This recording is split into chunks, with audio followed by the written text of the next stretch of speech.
Who wants some tea? I do.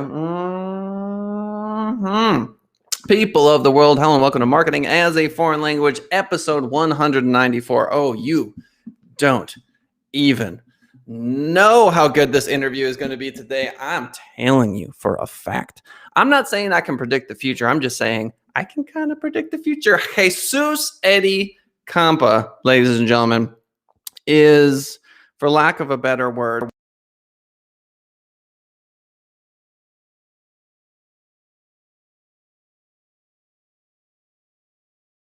and what does that mean when I say Jesus Campa is somebody? What I mean is we all go through somebody training in our lives. We incarnate in this particular physical body, and then we proceed to try to make our parents happy, make our aunts and uncles happy. And maybe you live on the wrong side of the tracks. Do you live on the wrong side of the tracks? Maybe you are born to a single parent. Maybe the last time you saw your father was when you were 8 years old and you don't even know where that guy is. These are all facts of the matter when it comes to the narrative of Jesus Campa, who has done it all.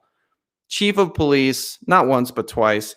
He was the director of a state department of law enforcement and education. He'll correct me on that particular, whatever you call it, council.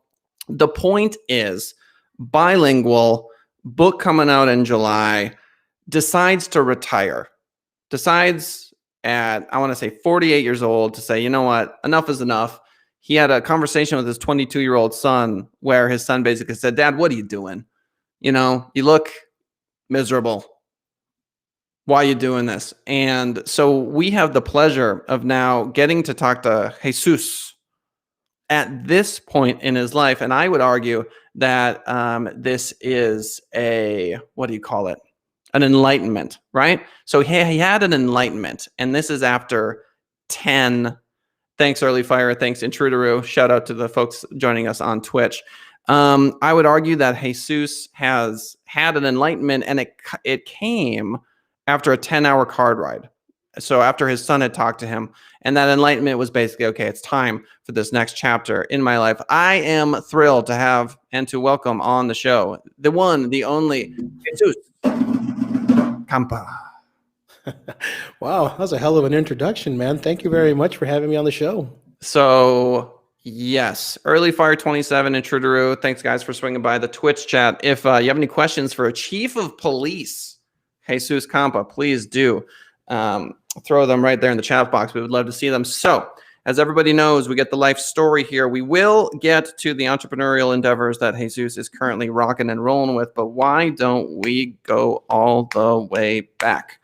Your parents, your mom, your dad, childhood. Yeah, so, mom dropped out of school in the 8th grade to help my grandmother raise her siblings. And, my mom was a garment worker, hardworking lady. Went out and helped her siblings, helped my grandmother raise her siblings. And eventually I came around in 1972. I was born to a single parent. My father was never really in the picture. Like you said, last time I saw him I was probably 8 years old. And, that's not a very uncommon story. It happens to a lot. But I think we were talking before the show that a lot of the times, when you were born to a single parent, a lot of the times you kind of veer offline and make some bad decisions, I guess. It's kind of the story that is painted out there, right? So, my mom worked 2-3 jobs to keep a roof over our head, garment worker. I was actually raised by my grandmother. And, I kind of was the black sheep or the underdog of the family the entire time. I was always looked at as the guy who was never going to succeed or do anything in life because I didn't have the traditional upbringing or the educated mother and support that she was going to be out there and stuff like that. So that's really how it all started. We're living on the poor side of the tracks over by Riverside on the wrong side of the freeway. And, I had an uncle who actually once said that he would be very proud of me as long as I didn't end up in jail, swinging drugs. And as long as I was, ended up being the manager at McDonald's, he would be really proud of us if we could get that far in life. Which is obviously ridiculous. So let's talk a little bit about nature and nurture. So your mom, and I think this is one of the primary prejudices that is just destroying our culture. is that assuming that because a certain person has only had certain opportunities, that there isn't this incredible, that what I'm trying to say is she was obviously a hard worker. Yeah, absolutely. I mean, definitely. This You know what I'm lady saying? So was just awesome. because you can work incredibly hard and not reap the rewards. Our guest yesterday, Pradeep Sangha, he worked in orchards in Mhm. Canada, and then the whole crop would get wiped out by a hailstorm. Yep. It wasn't I've for ac- lack of hard work. I've actually had the pleasure of speaking to Purdue. It was an awesome conversation we had. Yeah. Pradeep Sangha? Yeah. Yeah. Yeah. Yeah. Yeah. Oh, yeah. See, we're Yeah. making the Absolutely. rounds. Yeah. Making the Yeah. rounds. Yeah. Um, okay. So genetically, would you say that you are predisposed to hard work? That's my question. Or is it Well, nurture and just the nature of things? no, I don't think I'm predisposed. I think it was nurturing, and actually, I've always said and given credit to my mother because that's where I got my work ethic from. I will tell you that you can never outwork me, and again, that's because of my mom. Of course, there was some issues with that because sometimes I put work before family, and that was kind of hard, and I had to learn that the hard way. So it was more of a nurturing. I don't think you're predisposed to it. I mean, you're predisposed to whatever you want. It's you have the decision in life of the mindset you want to carry on, and for the longest time, I carried a mindset that made me miserable, as we talked about earlier. You know. Yeah, and I love that you can share that. That's part of one of the reasons I love doing this show so much is that it's an opportunity to really just reflect on a lifetime. So let's bounce a little bit forward. We're going to go back to childhood, of course. Nicola, good to see you, buddy. Thanks for hopping by chat. Thanks for saying hello. If you have any questions for Chief of Police Jesus Campa, please do throw those into chat. So let me ask you a tough question. Sure. So when you're policing or when you're guiding the culture of a police department, I would argue you've got a bullseye on your back. Okay, I think a lot of people, they're going to shoot some shots at you for sure. How do you balance the? I don't even have a question. I don't know how to police. To be honest with you, I don't know how you do it right. How do you police right? Well, that's the thing is that, there is no right or wrong answer. We live in a society now that expects perfectionism, and there is no perfectionism, especially when you're dealing with something as delicate as law enforcement. 99% of law enforcement, we're all good guys. We're all in the business because we want to do the right thing. And you're absolutely right. When you finally reach the top of the pinnacle as the chief of police, or as you're moving up the ranks, or even just being a street officer, I mean, you're always going to be criticized. You're always got this bullseye on your back. I mean, never bigger than when you're the main guy, the police chief or the administrator. You're being criticized by your city council, your city mayor, your city manager, the citizens. All the bloggers and all the tough guys that are keyboard warriors that talk tough on screen and stuff like that. And then, you're being criticized by the men and women you lead because they don't simply always agree with what you're doing, especially when you're one of those people that holds people accountable to the same level that you hold yourself accountable. Yeah. And, so it's difficult trying to walk that balance line and that balance rope. You also have a union that you have to keep happy as well. And that's why today's police chief tenures usually last 1 to 2 years. When I first got into the field, a police chief was expected to be in office for 10, 15 years. Then it dwindled down to 5 to 10, and then 3 to 5. And then, it became an issue of where nowadays it's 1 to 2 years. So Nicola, Event 865, thank you for your very, very insightful question. He writes, do all police officers eat donuts with coffee on their break? Well, that's funny though. I didn't start drinking coffee till after I retired, which is now I'm retired, and I just first started drinking coffee at 48 years old. Here in the West Texas region, we don't eat donuts; we eat pan dulce. So so there you go. It's so there pan you dulce, go. Nicola. Come on, brother.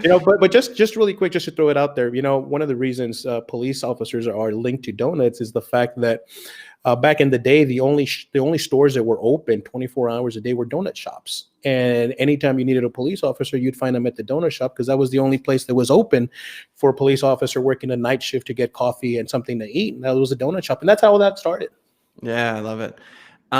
So as a Latino who grew up I don't. The word bilingual isn't enough for me. You know, if that makes any sense. It's like you have.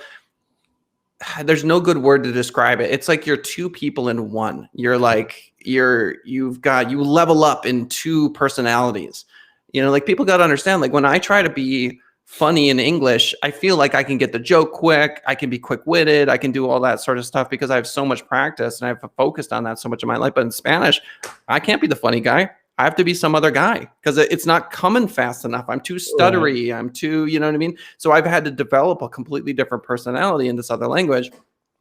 So as someone who has just mastered those two worlds, I think in Texas, at least Texas politics, is very easy. And there, of course, are examples of this, of racism against the Latino community when it comes to policing. And so do you ever feel like they put you up there just because, oh, just everyone calm down. He's Latino. We're fine. Everything's fine. See, it's Jesus. So just don't trip everybody. Well, the funny thing is that, racism is all around us, right? And you're right. Being two people is different. And I didn't realize that until I actually went and visited, we went down and visited Mexico for the first time, where I finally felt connected and I felt like I actually belonged somewhere. And it's very hard to explain. If you have never experienced it, it's kind of hard to explain. But yeah, absolutely. One of the reasons I think I was hired in Marshall, Texas, was for the fact that it's a very racially divided community, and Texas by far, there's two extremes. You have areas that are still very racially motivated and divided, and then you have areas like El Paso that are very loving and diverse. But I think one of the reasons I was hired, and I always joke about this, is that they were looking for unity. They were trying to change the culture, and they weren't going to hire another white guy, and they sure as hell were never going to hire an African American. So they settled for this caramel-looking Mexican dude to come in and save the day. And to top it all off, one of the biggest jokes was, and his name is Jesus, so he's our savior. He's the guy who's going to come in and Oh, save us. love the name Jesus. I love So, it. Did you get teased a lot with that name growing up? Is that a you thing? know what? I What? didn't. I didn't. I got teased a lot when I went to East Texas, and this is where the racial division is shown.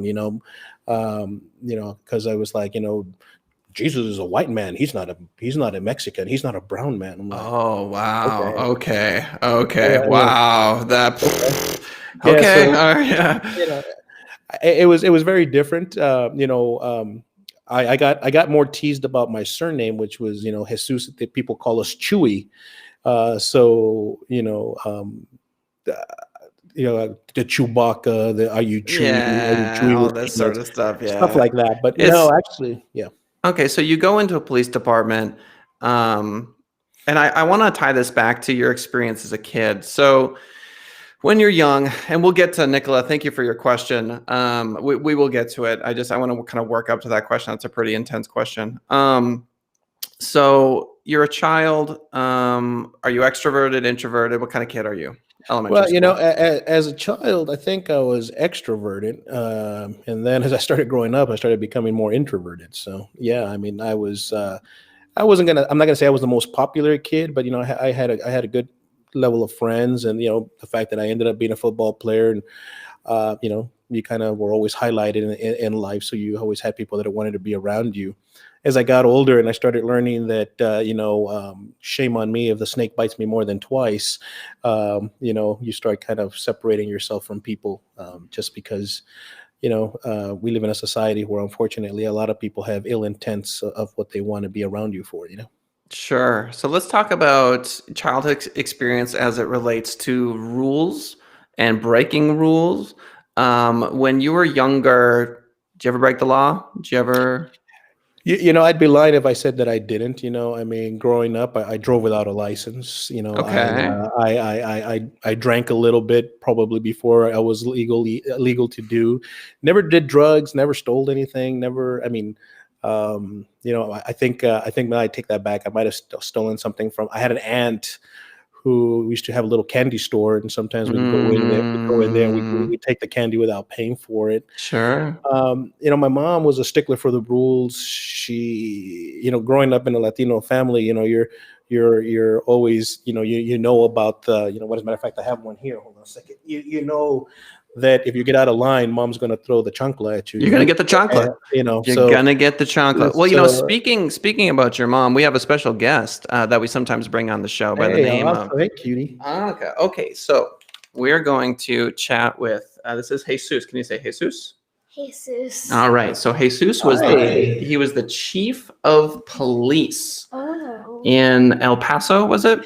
No. I was the chief of police in Ector County and Marshall, Texas. I was the chief deputy for the sheriff's office in El Paso. Thank you. Sorry for just the details. I can't remember problem. to save my life. Okay, so we get one question, remember? Okay, so chief of police, what's our one question? How many bad guys have you ever caught? Well, I'm going to have to answer that like this. Not enough, because there's still a lot of bad guys out in the world. But I would have to say that in 27 years, I would have to say I've put away at least over 100 people in jail. I mean, more than that, but that was just something that we could keep simple. But I wish that we had been able to put a lot more people so we could be able to make a society a lot better. But, for everyone we put away, there's 2 more waiting to take their place. Yeah, that's tough. Do you have a follow-up question? I'll give you a follow-up question. I don't really have a follow-up question. Okay, but we did get a good answer. All right, let's say thank you to Jesus. Thank you, Jesus. Well, you're welcome, sweetie. Have a good day. All right, we'll grab lunch in a little bit, okay? Okay, bye. I love you. Lunch sounds good. She's my co-host. Awesome. She does a great job. Yeah, she says, "Hey, can I come in during the stream?" I'm like, "Yeah, of course." Awesome. And so, she loves streaming, and it just means a lot to her to be able to pop into the interviews, and so my co-host. Awesome. Good deal. Yeah. Okay. So you did break some rules. So you weren't always, it's always, kind of black and white. Don't ever break the rules. That wasn't your personality growing up. So how much empathy do you find that you have for these criminals? Do you sometimes just go, ugh, and feel bad just for their situation and what led them to this point, and here they are, and you're just like, ugh. Well, that's one of the things that we need to realize, that we as police officers, we're all human. We're always human. We're not Supermen and stuff like that. And I think if you really want to be a successful police officer, you have to have empathy. You have to be able to understand and relate to those issues. For instance, one of the things when I would pull people over as a young officer, I hated wearing my seatbelt for a really dumb reason. One day I had to jump out of my patrol car to chase someone, and that person got away from me because I forgot I was wearing my seatbelt. I couldn't feel it through the bulletproof vest. I put the car in, I opened the door, and I try to run out, and I get caught. And I always kind of blame myself for not catching that person, because they went out to do a couple of serious issues. And so sometimes I would be lax on not wearing my seatbelt. Now I would pull you over for not wearing a seatbelt, and I'd be like, look, just put the thing on, and I kind of would just give them a verbal warning instead of that. Now, the one thing I did not have empathy for was if your children were not seatbelted, and then it was a whole different story. Yeah. See, you have the choice, they don't, So, but as it relates to other crimes, I mean, growing up by a single parent on the wrong side of the tracks, being poor, yada, yada, yada.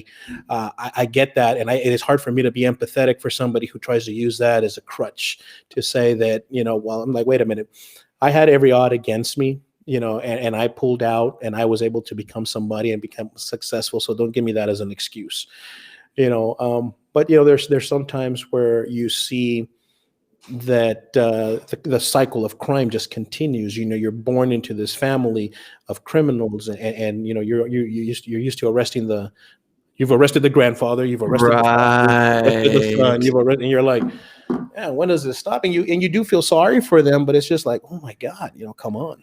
So yeah, there has to be a level of empathy in order to be successful. You have to have the understanding. Yeah, it's very interesting. I want to ask you this interesting question, and then we're gonna do Nicola's question. Sorry, Nicola, you've been waiting for like 10 years.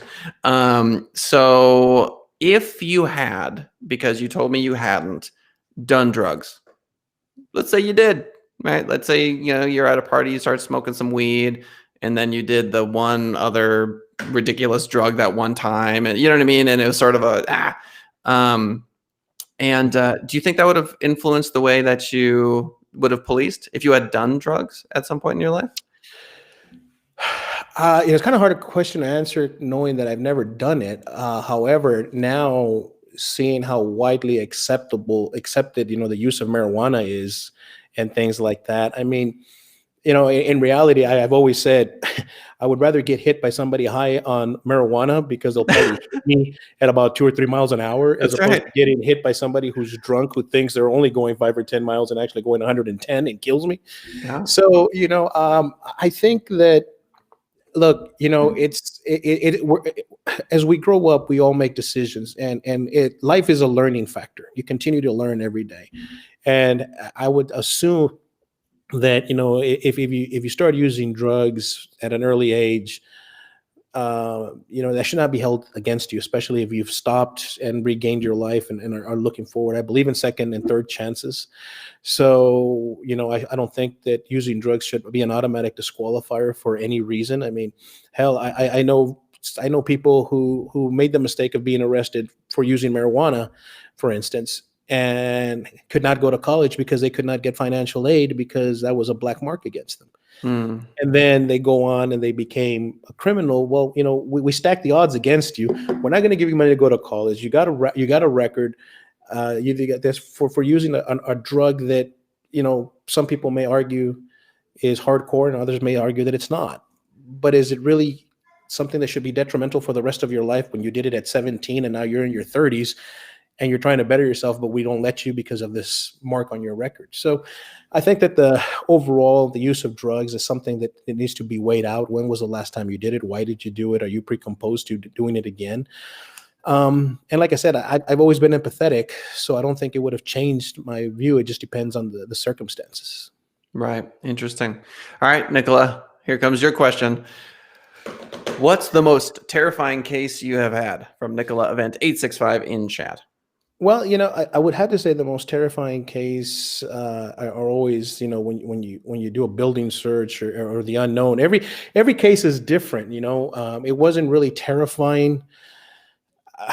I mean, the majority of my career was done in El Paso. We're the gateway to drugs. We border Ciudad Juarez, the most violent city in the world. So we had a lot of drugs coming in. We had a lot of dealings with the drug cartels and drug dealers and stuff like that. I will tell you and it's not really a case. It was more of a situation that happened to me that still to this day haunts me and wakes me up, a lot more than I wish it did. And it was an accident that occurred on I-10. I had just come back from my first child being born. I had taken a couple of days, to spend with my wife and my child. And that night, I responded to a severe accident on I-10. And when we got there, there was an accident, vehicles all over the place. And down the road, about 50 yards away, I see this bundle of thing, and I'm like, what the hell is that? So I go to look at it, and it had been an unsecured child that had just been born. When they impacted, the child flew out the window. Child was obviously dead, and he was the same age as my son, and that really messes you up. It really kind of haunts you, and you kind of don't go away. Terrifying cases. I mean, there's so many. We were involved with the railroad killer. We're home to the Night Stalker, having dealt with we've had cases where children are exploited all the time and stuff. So, I mean, there's just so many. But I think that's the one, and it wasn't really a case. It was a call I responded to that just stuck with me. Right. Nicola, follow-up question. How do you stay calm in those kinds of situations? Let me tell you that it was really hard. I remember my eyes just tearing up. And what really pissed me off the most is that the person that caused the accident was an intoxicated driver, and nothing happened to him. And if I didn't have the partners that I had at that time, I was really enraged, and I really wanted to put a hurt on that individual. And luckily, they calmed me down, and we just moved on. But it's really hard. How do you stay calm in that situation? It just comes with years of practice and training, and it's just something that this is, for us in law enforcement, it's our calling. So it's just something that we do. There is a spiritual element to this that I think is underappreciated. Which is, I don't believe in coincidences. I don't think it's a coincidence you and I are talking right now. I don't think what I'm going to do throughout the entire day is a coincidence. There's order in what I perceive as the game of life. Okay. That's just my perspective. Absolutely. And so when you see this dead child on the highway that is just so happens to be the same age as your son at the time, to me, that's not happenstance. It's not chaotic. It's just, this is part of the narrative. And so there is a spiritual component to me of living that sort of experience, and being able to kind of dig deep. And it causes that suffering is almost like the chisel on marble to me. It's a big chunk, right? It's like, and this big piece of marble comes off, and it's the chiseling of the spirit, if you will, of who you are becoming. And at the end of your life, you've got this chiseled statue of who you are, right? It's just the suffering, it's painful and it's violent. But it gets the job done, if that makes any sense. And so now, because we've got about 4 minutes left, you've gone through all of that. You may have PTSD. You may have demons. You may have all of this incredible life history. I shouldn't say you may have, you do have. And now you're doing something else, right? Now you hit the pause button on that. I'm so happy we get to talk to you, because we get such a fresh perspective. You don't have to talk as a chief of police. You can talk as a former chief of police, which is just what a valuable and incredible service that is, just to humanity.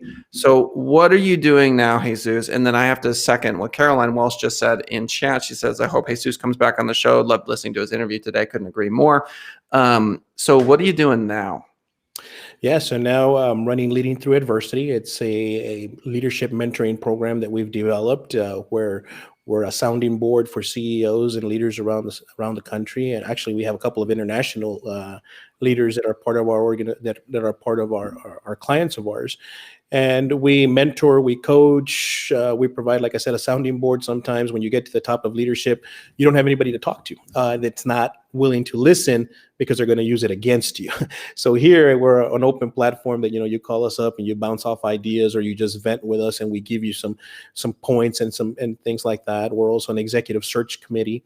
And of course, I got a security firm. It's my second business that I run as well. And we do a lot of security consulting, both internationally and nationally. And like you mentioned earlier, I just wrote a book, comes out July 4th, Unmasking Leadership, what they don't teach you about leading in school. So, we're excited about the things that are coming, and we've got a lot of other things in the works. I would definitely love to talk to you more about the racial issues that I encountered in East Texas, that it brought us to actually put together a animated series of my time in Marshall, Texas as the chief.